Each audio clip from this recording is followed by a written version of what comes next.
You probably recognize by now that we were using that neuroed model, that we were defining learning from those three lenses, the neuroscience, cognitive psych, and language, okay?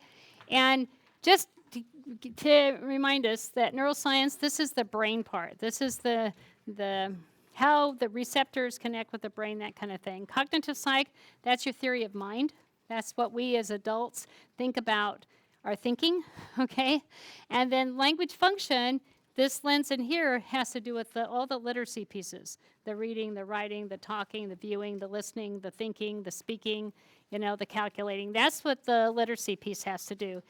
And those three lenses we put together for our neuroeducation program.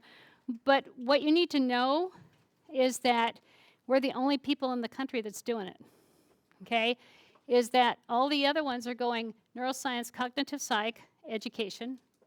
Are they going neuroscience education? Are they going cognitive psych education in terms of translation? And we're the only ones that have this language piece in here. And this is crucial for conceptualization. Language, if you want the deeper concepts, you've got to have language to get that. So we have to up our kids' thinking and up their language in order for them to be creative, to have that conceptualization piece.